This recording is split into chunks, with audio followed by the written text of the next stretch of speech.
कल के मैच की रोदाद, एक छोटा सा उसके बारे में रिपोर्ट दिखाते हैं। जैसे पहले ही कहा, we are very very proud of our Shaheens, our green shirts. They really bowled their heart out और पूरी दुनिया में धाके जी पाकिस्तान के बॉलिंग अटैक की। Take a look at this और फिर हम जरा बात करते हैं। हमारे साथ मौजूद होंगे मिर्जा इकबाल बेग साहब, उनका जरा तज्जिया भी लेते हैं मैच के ऊपर। जी जनाब आली, आपने देखी ये रिपोर्ट जो मुझे लग रहा है किसी बहुत ही दिल बर्दाश्ता क्रिकेट फैन ने बनाई थी। इतना बुरा हाल नहीं था कि जी आप कहे तारीख दोहराने में नाकाम और फलाना ढिमाका। खेल है, हार जीत होती है और सबसे बढ़कर ये कि जेंटलमैन्स गेम है। The way we reach the finals was truly amazing. Semifinals में पाकिस्तान की परफॉर्मेंस अमेजिंग रही and the bowling attack was absolutely awesome. देखिए, आप जब सेकेंड इनिंग में खेल रहे होते हो और ड्यू आपका फैक्टर इतना बढ़ता चला जा रहा है। If I look at the our innings only, I think 42 या 43 डॉट बॉल्स तो पाकिस्तान ने भी कराई। They contained the score as much as we can. और जब माशाल्लाह पहली विकेट गिरी थी तो कई लोगों ने कहा कि चलो जी 170/0 वाले हालात तो नहीं है। इसमें जरा बात करते हैं। हमारे साथ मौजूद है सोहेब बल्दी साहब। अस्सलाम वालेकुम। वालेकुम सलाम। क्या हाल चाल है आपके? I'm good. I'm proud of the Pakistan bowlers, the way they fought back. Absolutely. और I think बहुत सही और आखिर तक लड़े। बस हमारे बल्लेबाजों ने डिसपॉइंट किया क्योंकि पावर प्ले के में जो रन बनाने की कोशिश बनाए, जो कि एक साल से बीमारी चली आ रही है। अदरवाइज आई थिंक हमारे बॉलर की फाइट करके एक फाइनल में जान डाल। लेकिन सोहेब, आप नहीं समझते कि देखें, वी वो already hearing about the rain predictions और पहली इनिंग में यकीनन जिस तरह के इंग्लैंड ने भी चूज किया कि they are going to field, they are going to bowl, तो इसका कोई ना कोई फैक्टर तो था। पिच उस वक्त ऐसी नहीं थी कि शायद बैट्समैन के लिए वो मुआफिक होती। बहरहाल जी, स्कोर प्रेडिक्टर फिर भी जा रहा था 148, 150 पे एंड एंडिंग एट 130s में। I mean that of course we knew it was a disadvantage. जिस तरह हुआ ये कि देखिए, पावर प्ले में फिर भी कुछ ना कुछ निकाला जाता है। उन्होंने भी तो 49 रन बनाई किया ना पावर प्ले में।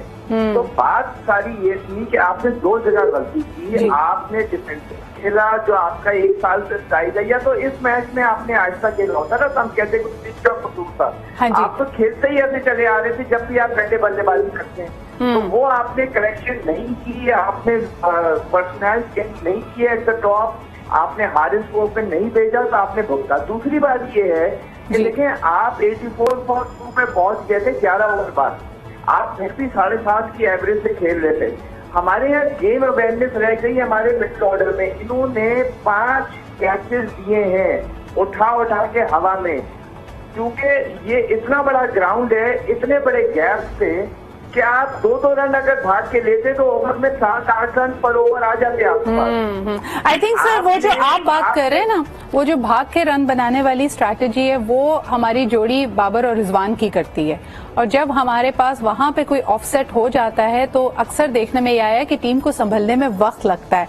लेकिन बहरहाल जैसा ही बाबर आजम ने भी कहा कि शाहीन आफरीदी की injury was a big setback as well. अगर एक लम्हे के लिए इमेजिन करें कि वो ओवर शाहीन ने कराया होता और उसमें 3 बाउंड्रीज ना लगी होती, यानी एक उस ओवर में 4 और एक चौका और एक छक्का लग गया और उसके बाद एक चौका लग गया, तो चांस था पाकिस्तान के जीतने का। देखिए, मैं आपसे फिर वही कहूंगा कि वो बहुत बात की बात है।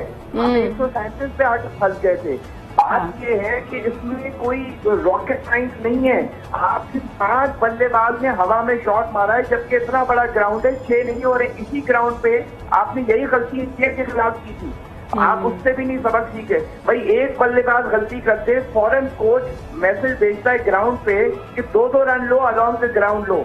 इंग्लैंड किस तरह वो अपने टारगेट पहुंचा? उन्होंने हवा में नहीं करा, उन्होंने शायद एम स्टोक जैसा बल्लेबाज खेल रहा था। अच्छा, मुझे याद आ रहा है आपकी बात पे खान साहब का ट्वीट याद आ रहा है। उन्होंने अपनी 92 की जो याददाश्त है उसको शेयर करते हुए लोगों से कहा था, और खासतौर पे इस टीम को, बाबर आजम एंड कंपनी को कहा था कि आप अग्रेसिव खेलिएगा, डिफेंसिव ना होइएगा, अटैकिंग मोड में रहिएगा।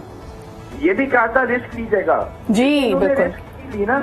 इन्होंने रिस्क गलत टाइम पे ली जब 5 फील्डर बाहर खड़े हुए थे।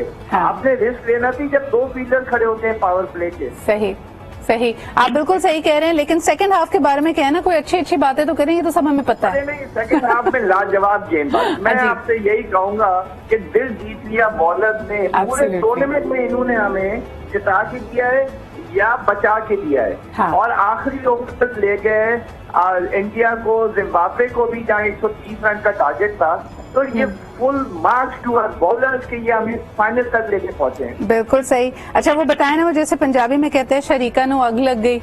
अब भारत में क्या रद्द अमल था हमारी कल के फाइनल्स के बाद?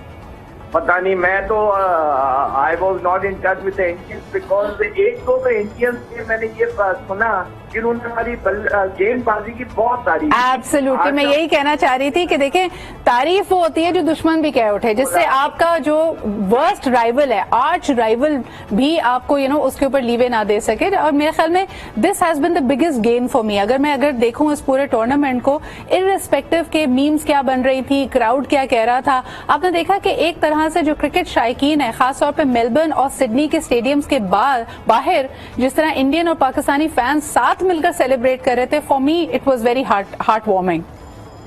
बिल्कुल बिल्कुल। और हर्षा गोखले इतना प्रोमिनेंट पर्सनैलिटी है, उसने पाकिस्तान के बॉलर्स की तारीफ की है। एक बात है कि पाकिस्तान के बॉलर, पाकिस्तान का झंडा जो है वो मुस्तकिल आगे रखा, बल्लेबाजों ने भी रखा, लेकिन एन मौकों के जहाँ पे अक्लमंदी से खेलना था बस वहाँ नहीं खेल सके। बिल्कुल सही, बहुत बहुत शुक्रिया। सोएब साहब हमारे साथ मौजूद थे। भाई उनका बल्ला नहीं चल पाता, नहीं हमारा बल्ला नहीं चल पाता और उनकी गेंदबाजी नहीं चल पाती। मैं कभी कभी इमेजिन करती हूँ कोई सुपर टीम बने अगर इंडिया और पाकिस्तान को मिला के, तो वो क्या मार का अंजाम देगी।